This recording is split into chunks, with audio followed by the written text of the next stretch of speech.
Les pesanteurs de la consommation locale, c'est le sujet que nous allons aborder tout de suite avec notre invité. Nous sommes en octobre. Octobre a été dédié au mois de la consommation locale. Plusieurs actions sont attendues pour booster justement la consommation locale. Mais on voit très bien, il y a beaucoup de pesanteurs qui pèsent encore sur la relance de ces secteurs, de la consommation locale en tout cas. Nous allons en parler tout de suite avec notre invité, Médissa Sama. Bonsoir. Bonsoir, cher ami. Merci d'être avec nous. Vous êtes la coordinatrice des jeunes entrepreneurs du CJF-CJD.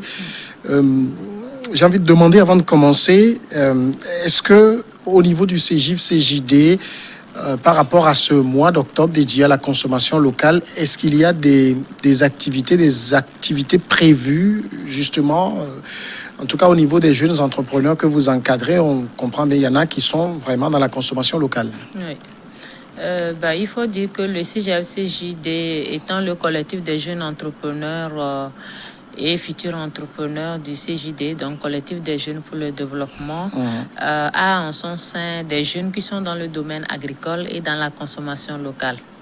Et nous sommes effectivement très contents qu'il y ait justement un mois consacré à la consommation locale, ce qui est extrêmement important.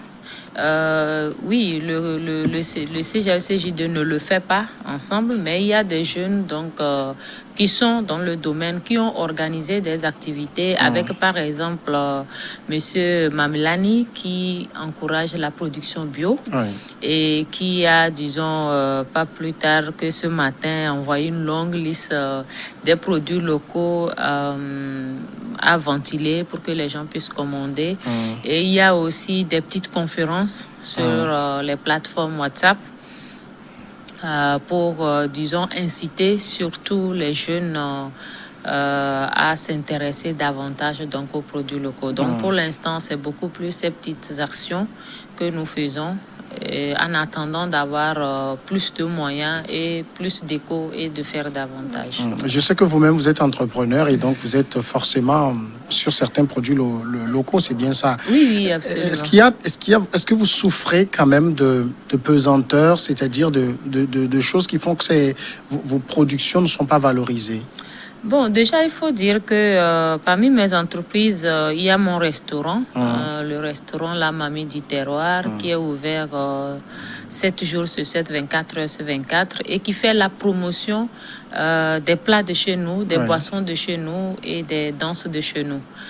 Et effectivement, pour avoir lancé ce projet, personnellement, je me suis rendu compte de beaucoup de challenges dans la production locale. Vous savez, aujourd'hui, de plus en plus, c'est vrai qu'on en entend parler, oui, consommons local, consommons sain, mais derrière, dans la faisabilité, c'est beaucoup plus compliqué. Parce que nous, à notre niveau restaurant, nous sommes en train de relever le challenge des produits bio. Et c'est très difficile au niveau même de l'approvisionnement. Déjà, le coût. Le coût est un grand, voilà, le coût est un grand challenge parce que le coût est élevé. La conservation, les conditions d'approvisionnement, c'est extrêmement compliqué. Et il faut dire donc dans l'ensemble qu'il y a beaucoup de pesanteurs qui agissent et entre autres la disponibilité.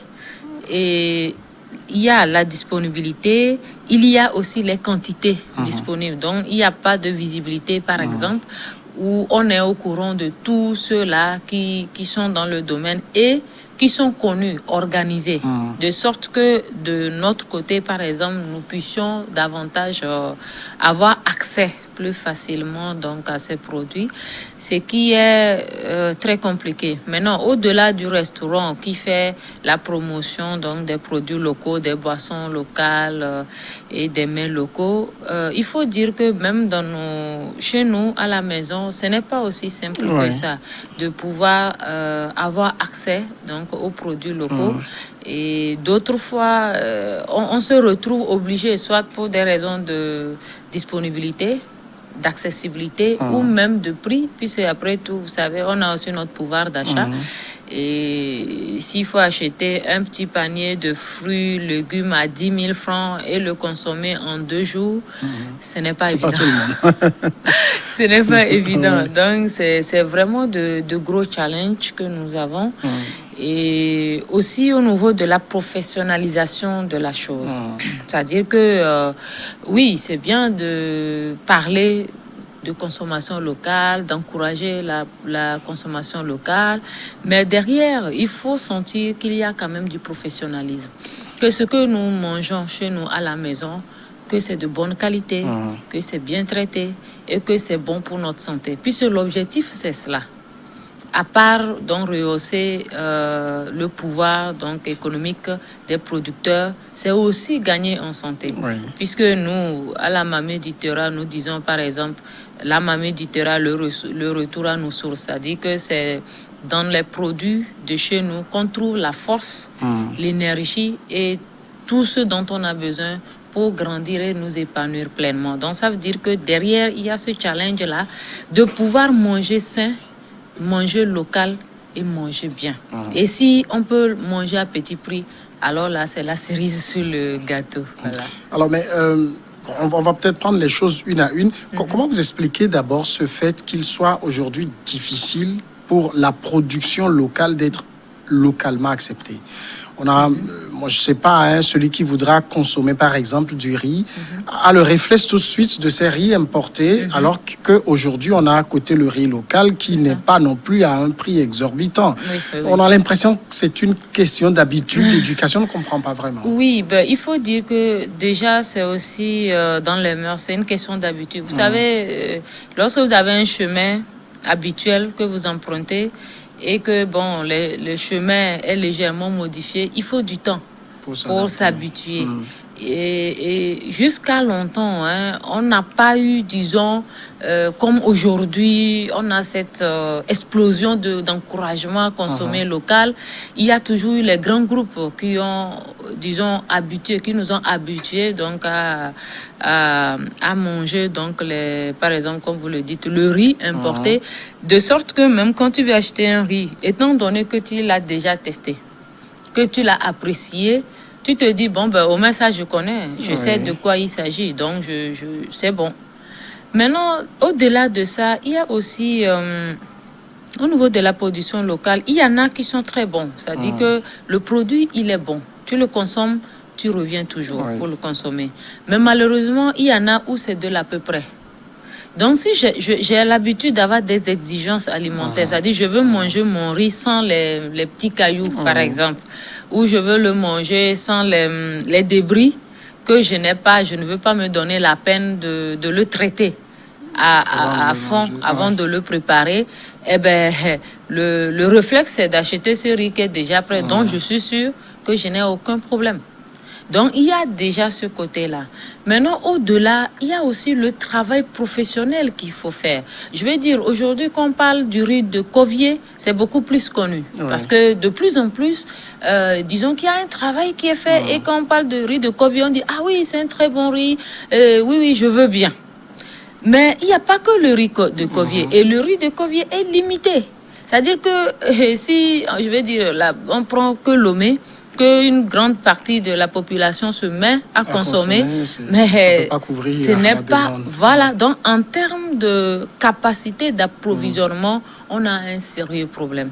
Donc c'est très important qu'il n'y ait pas de rupture. C'est-à-dire, ce n'est pas quand on dit consommation locale, ce n'est pas dire les petites quantités que nous avons achetées. Non, c'est de pouvoir assurer l'autosuffisance alimentaire, de pouvoir subvenir aux besoins, c'est-à-dire à la demande en fait. Si vous n'arrivez pas à offrir suffisamment, eh ben derrière il y a des concurrents qui sont là, qui sont plus féroces, qui sont plus professionnels, qui ont plus de moyens pour rendre le produit accessible sur toute l'étendue du territoire, alors que vous, peut-être à Lomé, vous avez du mal à couvrir Agoué. Donc c'est aussi un challenge qui est non négligeable finalement.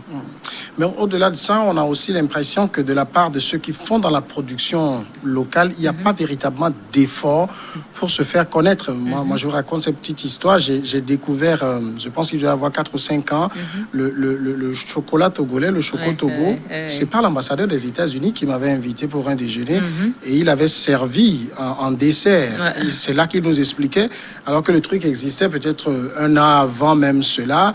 On n'a pas l'impression qu'il y a ce nécessaire effort de vulgarisation autour de la production. Exactement. Vous savez, le Togo a une histoire. Et il faut dire que nous les Togolais, on n'a pas trop le commerce dans l'âme. Vous savez, ce n'est pas seulement les produits locaux. Hein. Vous arrivez, par exemple, au marché, au grand marché, faites ce test. Et vous arrivez chez un Malien, un Sénégalais, un Tchadien, mais l'accueil, la façon dont la personne vous met à l'aise, la façon dont elle vous vend le produit, mais vous allez dépenser sans vous en rendre compte. Ouais. Mais à côté, nos frères et sœurs veulent que vous les suppliez pour sortir votre argent et acheter. Ce qui n'est pas pareil du tout. Et aujourd'hui, quand j'entends par exemple les gens dire oui, on a vendu le marché aux étrangers, je dis attention, de quoi nous parlons? Je suis peut-être togolaise, mais je veux aller acheter quelque part où je me sens plus à l'aise, quelque part où je suis bien traitée et on prend en compte mes besoins. Et donc, prenez donc l'exemple, avant de venir à votre exemple de Choco Togo, là, vous allez par exemple dans une boutique d'habillement pour vos costumes.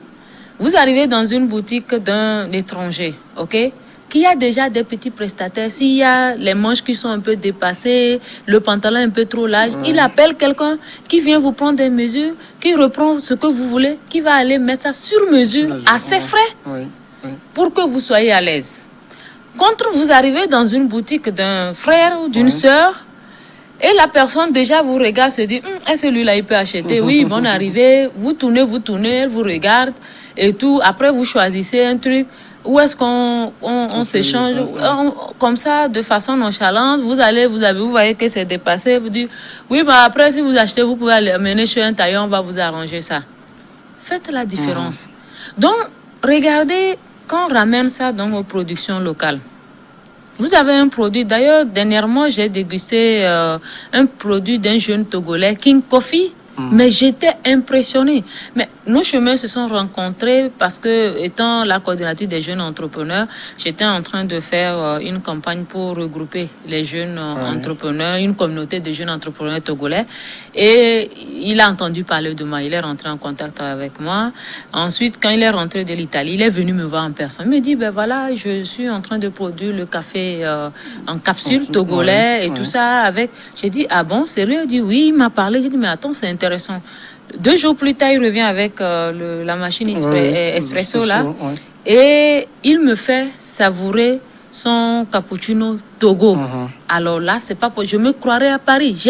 Tout de suite, j'ai fait une commande de plus de 300 000. J'ai commandé les machines, les capsules. J'ai dit, mais attends, comment tu peux avoir un bon produit comme ça? Et il faut aller acheter les capsules italiennes, café espresso, machin. Mais c'est encore mieux. Moi, j'ai eu la chance de déguster beaucoup de café. Alors là, franchement, je suis fière.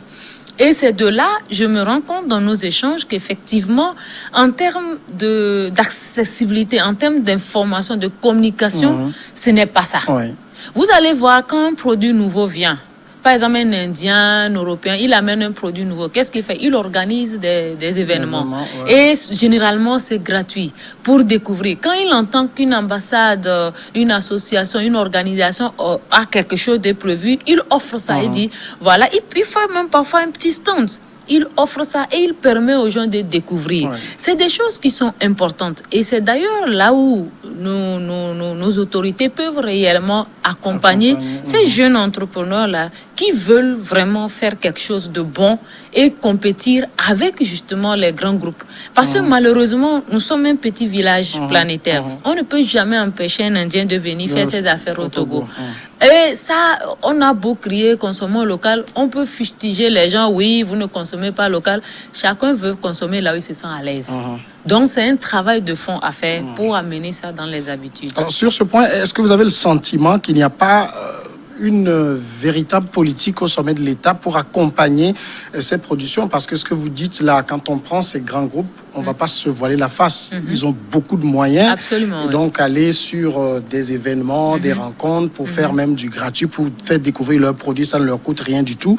Ce que le producteur local aura des difficultés à faire, On a depuis quelques années un ministère dédié à la consommation locale. Vous allez trouver mon réquisitoire très dur, mais j'ai l'impression qu'en dehors des discours où il y a rien de véritable derrière, c'est moi qui le vois comme ça ou c'est exactement comme ça?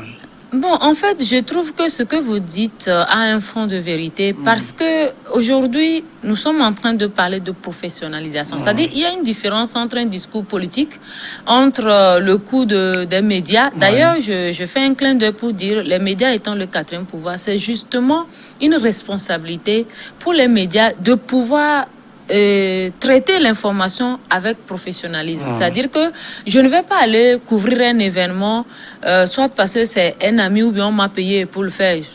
Selon là où je suis, je fais un bon ou un mauvais article. Ou alors, j'aime pas trop la tête de celui-là, je raconte ce que je veux. Mais on a besoin que le quatrième pouvoir puisse faire des critiques positives. C'est-à-dire que même le chef de l'État, si les médias ou un journal ou je ne sais quel média parle d'un sujet et le chef de l'État se rend compte que mais il y a un fond de vérité, c'est vrai, l'observation, ça lui met de la pression. Ça l'amène à faire des efforts pour apporter, disons, des améliorations, pour en tout cas changer.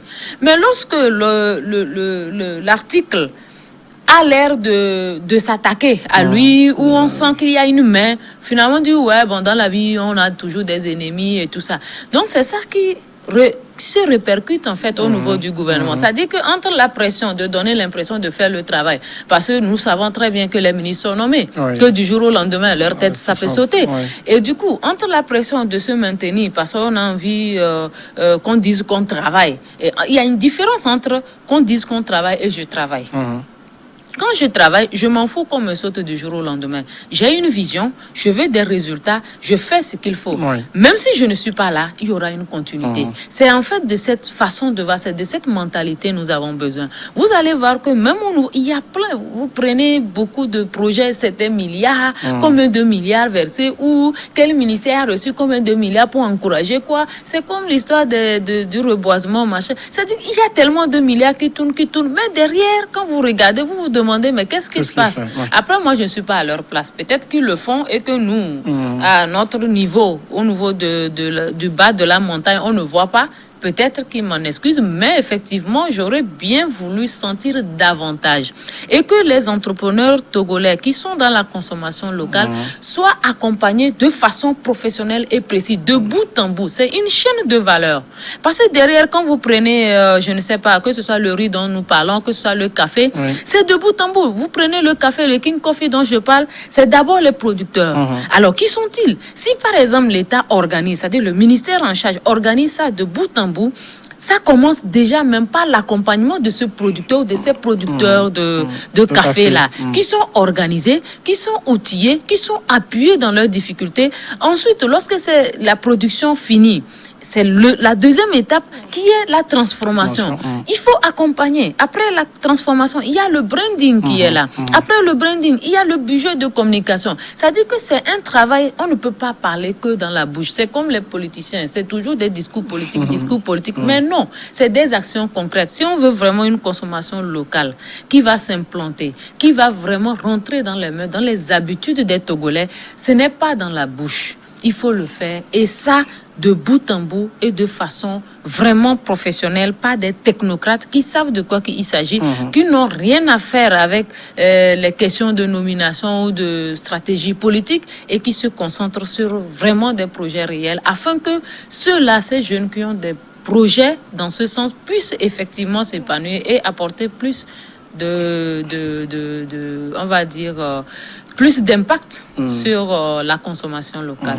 Il y a aussi quelque chose qui manque peut-être aux politiques, c'est de faire des exemples. Je me rappelle un jour, je ne sais plus si j'étais à Cotonou, c'est d'ici que je suivais l'ancien président béninois Yaïbodi qui était avec des producteurs de riz béninois et qui leur disait mais c'est ce riz que j'ai consommé le matin avant de venir vers vous. C'est ça. Moi, je veux prendre juste la chose sur le plan uniquement vestimentaire. Vous avez des gens qui vont vouloir qu'on promeuve la consommation locale. On a des vêtements qui sont de fabrication locale, mais on ne les voit jamais se mettre dans ces tissus-là. Même pour faire un lancement de mois de consommation locale qui a été reporté, on les verra tous en veste. Là, il y a un problème qui se pose. Comment on règle ça? Eh bien, je pense que, optimiste que je suis, je pense que déjà, ça commence là. Ça commence là parce que lorsque vous dites consommons local, que vous-même, vous n'adhérez pas à cela, ça se ressent. Il y a des choses qui ne peuvent pas se cacher. Moi, personnellement, je ne suis pas contre l'ouverture à la modernité, aux choses d'ailleurs et tout, mais je dis simplement qu'il faut retrouver ses racines. Il faut s'identifier à quelque chose. Je suis d'abord noire, je suis d'abord togolais, avant d'être française, avant d'être canadienne, etc. Mais soyez d'accord avec moi que tout comme un Éthiopien dit non, moi je veux comme je suis éthiopien, c'est-à-dire star ou pas star, je suis éthiopien. Celui qui pense comme ça, sa vie de tous les jours est différente de celui qui dit je suis canadien, je suis français, alors qu'il est noir. Je ne sais pas si vous voyez à peu près. Donc, c'est de ça qu'il s'agit. Aujourd'hui, même au-delà de porter le tissu local, de chez nous, le local, mais il faut déjà investir dans le local, par exemple. Vous imaginez un opérateur économique puissant ou un politicien qui a les moyens et qui n'a pas le réflexe, par exemple, d'investir dans des projets locaux. Mais ça commence déjà là-bas. Et effectivement, il faut des mentors. C'est-à-dire que si je vois un ministre, d'ailleurs, je salue en clin d'œil le ministre, l'ancien ministre Bataka, qui est passé à mon restaurant pour déguster mes plats. J'étais super contente. Donc, en fait, j'appuie ce que vous êtes en train de dire, que quand je vais recevoir la mamie du terroir, des autorités qui viennent manger fièrement et qui disent, oui, j'étais la dernière fois dans le resto, la mamie du terroir, j'ai aimé le bon tchouk que j'ai bu, j'ai aimé le bon découdé ou estro ou bien kodoyo, mais je me sens, je dis, ah voilà, je dois continuer, il faut que, parce que si lui, il est venu, il a aimé, et tout ça, mais c'est la même chose pour celui qui produit le riz. Lorsque, par exemple, on échange et que l'autorité dit, oui, mais votre riz de Covier, là, c'est pas mal, hein. Je me rappelle que hier, j'ai déjà mangé, ce matin, j'en mangeais avant d'arriver. Bon, faut pas mentir non plus. Et j'ai aimé. Maintenant, s'il y a des observations, il faut les faire pour qu'on puisse s'améliorer. Effectivement, je pense que ça serait très intéressant. Et peut-être que ce qui peut être fait, c'est que derrière, que le quatrième pouvoir aide. Parce que tu ne peux pas te dire, bon, pourquoi toi, autorité, tu as porté un costume ou pourquoi tu ne... Non. Mais lorsque, par exemple, les investigations sont faites et on se rend compte que, bon, lui, il est plus français que les Français, des observations comme ça, parfois on ne le fait pas consciemment, je me dis. C'est-à-dire que on se dit, ouais, on a pris l'habitude, peut-être tu as grandi là-bas ou tu as fait tes études émincées de bœuf à point, patati patata, et tu ne réalises pas qu'en réalité tu loupes les bonnes sources d'adémé, le bon DH et tout ça. Donc des fois il faut aussi les titiller. Et ça peut petit à petit rentrer dans le mœurs. Et qui sait, peut-être que très bientôt, nous serons comme les Ghanéens, dont je suis absolument fière, les Burkinabés, qui ont réussi, avec leur pagne, à vraiment donner notre regard à la mode. Et c'est magnifique, franchement, c'est vraiment très beau. Et puis un autre point, est-ce que vous ne pensez pas aussi que si on veut accompagner vraiment la production locale, on ne doit pas être un peu trop libéral au niveau économique? On a l'impression comme si notre marché était trop ouvert. Il y a des pays qui sont protectionnistes. Quand vous prenez un pays comme le Nigeria, vous ne voyez pas un autre ciment qui vient parce qu'on veut booster le Dangote qui est local. Mais chez nous, bon, nos marchés sont à ciel ouvert. Tout le monde vient comme il veut. Finalement, ça met en difficulté nos propres productions. Là-dessus, honnêtement, je pense que pour l'instant, c'est le mieux qu'on puisse faire. Parce que comme je disais, si on interdit par exemple le riz étranger de venir sur notre sol et que nos producteurs ne sont pas capables de nourrir la population togolaise, on fait comment? Pas interdire, mais faire en sorte, il y a dans certains pays, vous avez des politiques au niveau des taxes qui font que finalement les gens sont obligés d'aller vers ce qui est local avant de penser à l'étranger. Oui, je trouve que pour moi, c'est en deux étapes. La première étape, c'est qu'il faut professionnaliser, il faut créer une chaîne de valeur au niveau de la production. C'est-à-dire qu'on sait que nous sommes environ 8 millions d'habitants. Il faut que les autorités qui sont en charge donc, de ces différents domaines puissent avoir des chiffres bien précises. C'est-à-dire des chiffres précis, pardon. C'est-à-dire que vous arrivez, par exemple, en France ou dans d'autres pays un peu développés, ils sont capables de vous dire même quel est le pourcentage de population française qui consomme tel produit et quelle est la préférence pour... Quand il y a des chiffres réels, des données qui sont fiables, tu peux agir là-dessus. Et là, si par exemple nous organisons comme ça cette chaîne de valeur, nous professionnalisons cette production locale, nous allons maîtriser la production. Nous allons avoir une idée sur les quantités, sur les habitudes culinaires. Et là, on peut agir au niveau donc, des taxes et autres pour que quand les autres ne vont pas vouloir arriver à cause des taxes, que ceux-là qui produisent sur le plan local puissent satisfaire. Et surtout en qualité. J'insiste beaucoup là-dessus. Parce que c'est très important. Aujourd'hui, beaucoup disent, ouais, consommer local, consommer local. Je veux bien consommer local, mais il faut que ce soit de bonne qualité. Je préfère aller prendre un produit français si je suis sûr de la qualité que de venir consommer local qui a manqué de rigueur, qui a manqué de professionnel. Parce que je suis togolais, je dois me faire mal pour faire plaisir. Non, je suis désolée. Donc, il y a vraiment toutes ces problématiques qu'il faut prendre en compte. Et là, quand on y est, je pense que le reste peut suivre.